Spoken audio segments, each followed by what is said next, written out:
అల్లు అర్జున్‌ని అరెస్ట్ చేయడం, సంచెలగూడ కాచిగూడ పోలీస్ స్టేషన్‌కి తీసుకెళ్లడం, ఆ తర్వాత అక్కడి నుంచి గాంధీ ఆసుపత్రికి తీసుకెళ్లి వైద్య పరీక్షలు చేయడం, ఆ తర్వాత కోర్టుకి తీసుకెళ్లడం. కోర్ట్ అయితే 14 రోజులు రిమాండ్ విధించడంతో సంచెలగూడ జైలుకైతే తీసుకెళ్లారు. అక్కడ భారీ బందోబస్తు కూడా ఏర్పాటు చేశారు. అయితే ఇప్పుడు అల్లు అర్జున్ అరెస్ట్‌పై హీరో 'నాని', అలాగే హీరోయిన్ 'రష్మిక మందన్న', 'సందీప్ కిషన్' అలాగే బాలీవుడ్‌లో కొంతమంది నటులైతే స్పందిస్తున్నారు.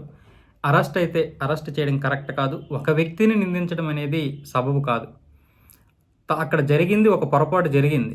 ఒక వ్యక్తి ప్రాణమైతే పోయింది. కానీ అల్లు అర్జున్‌ని మీరు నిందితుడిగా ఏ విధంగా పేర్కొంటున్నారో అర్థం కాలేదైతే అని చెప్పడం జరిగింది. రష్మిక కూడా దీన్ని నేను నమ్మలేకపోతున్నా. ఒక వ్యక్తిపై ఇంత దీనిగా కక్ష సాధిస్తారా అనేది కూడా ఆమె చెప్పడం జరిగింది. అలాగే నాని కూడా స్పందించాడు. ఇది మనందరి తప్పు. ఒక వ్యక్తిపై నెట్టడం కరెక్ట్ కాదు. ఇది మనందరి తప్పు. ఇలాంటి తప్పులు జరగకుండా మనం చూసుకోవాలి. సినిమా వాళ్ళపై మీడియా అత్యుత్సాహం అంటే మోహన్ బాబు గారి మొన్న జరిగినటువంటి చూసి మీడియా అత్యుత్సాహంతో పాటు ప్రజలు కూడా మనపై చూపించే ఆసక్తి, అలాగే పోలీసులు, రాజకీయాలు అన్నీ కూడా మనపైనే ఎందుకు అత్యుత్సాహం చూపిస్తున్నాయో తెలియడం లేదు. సాధారణ పౌరులపై మాత్రం ఈ విధంగా లేదు. ఎందుకు? కాబట్టి దీనికి మనందరం బాధ్యత వహించాలి. ఇక నుంచైనా సబబైన సరైనటువంటి సమాజంలో జీవిద్దాం. మంచి సమాజంలో జీవిద్దాం.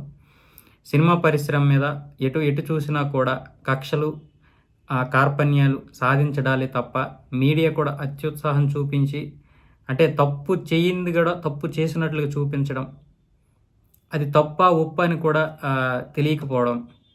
మరి ఈ తప్పు చెప్తే అంటే తప్పు జరగకుండా తప్పు జరిగిందని మీడియా చెప్తుంది కదా! మరి ఈ మీడియాపై ఎవరు యాక్షన్ తీసుకుంటారు? ఎందుకు పోలీసులు వీళ్ళపై యాక్షన్ తీసుకోవడం లేదు?